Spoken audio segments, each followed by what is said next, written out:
Hello everyone, welcome to learner bee. इस वीडियो में हम स्टोरी पढ़ेंगे। मोटिवेशनल स्टोरी है। स्टोरी भी आपको अच्छी लगेगी और स्टोरी के थ्रू ही हम सीखेंगे कि किस तरीके से हम इंग्लिश पढ़ते हुए अपनी इंग्लिश को इम्प्रूव कर सकते हैं, हमें रीडिंग कैसे करनी चाहिए और हम चीज़ों का मतलब भी समझेंगे। वर्ड मीनिंग्स भी इसके हम लोग देखेंगे।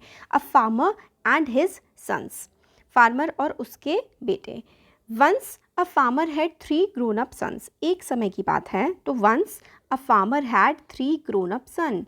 ग्रोन अप सन यानी कि उसके मतलब बड़े जवान बेटे थे, 3 बेटे थे एक फार्मर के। दे ऑलवेज क्वेरल्ड अमंग देमसेल्फ, वो हमेशा एक दूसरे से लड़ाई झगड़ा करते रहते थे। Their father advised them to live in peace, जो फार्मर था वो अपने बेटों को कहता था, एडवाइस करता था यानी कि सलाह देता था कि पीस में रहो, शांति से रहो। But it had no effect on them, मगर इस बात का तो उन लड़कों पर कोई इफ़ेक्ट ही नहीं पड़ता था, कोई असर ही नहीं होता था। He was worried about their future, अब जो फार्मर था वो काफ़ी वरीड रहता था, यानी कि काफ़ी परेशान रहने लगा था अपने बेटों के भविष्य के बारे में।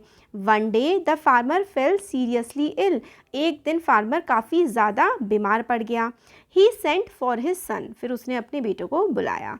ही asked them to collect a handful of sticks, फिर उसने अपने बेटों से कहा कि कुछ थोड़ी सी ना टहनियाँ या कुछ लकड़ियाँ ले आओ।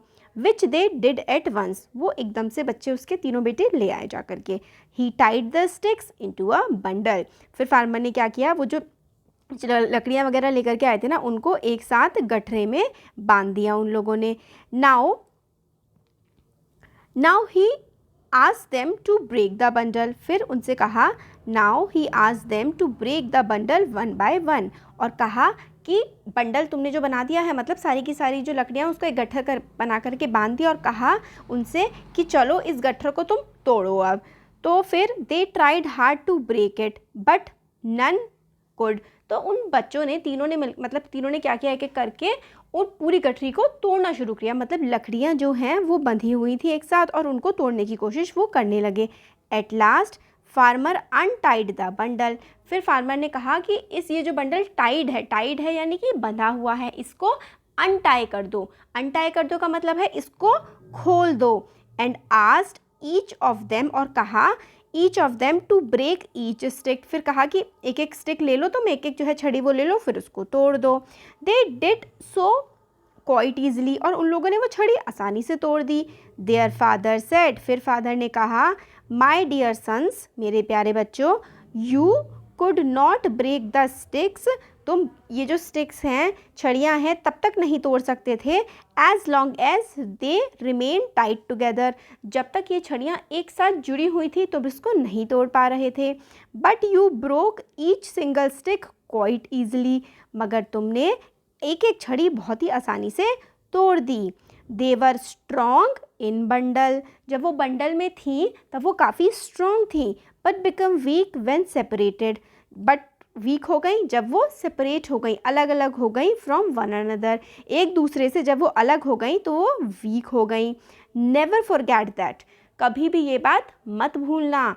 United we stand and divided we fall, जब हम एक साथ रहते हैं तो हम में ज़्यादा शक्ति होती है, अकेले अकेले हम कमज़ोर होते हैं। कहावत है ना, संगठन में ही शक्ति है।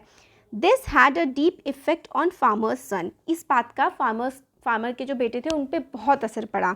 दे गेव अप क्वेरलिंग, तो उन्होंने जो लड़ाई झगड़ा था, क्वेरल होता है लड़ाई झगड़ा करना, उन्होंने लड़ाई झगड़ा करना बंद कर दिया। And begin to live in peace, और शांति से वो रहने लगे। मॉरल क्या है, united we stand, divided we fell, तो अगर हम साथ में रहेंगे तो संगठित रहेंगे, मजबूत रहेंगे, अलग अलग हो जाएंगे तो हम टूट करके गिर जाएंगे, कमज़ोर पड़ जाएंगे। होपफुली आपको स्टोरी भी पसंद आई होगी, इसमें एक मॉरल भी था और हमने वर्ड मीनिंग्स देखे और किस तरीके से रीड करना है वो समझा। Thank you.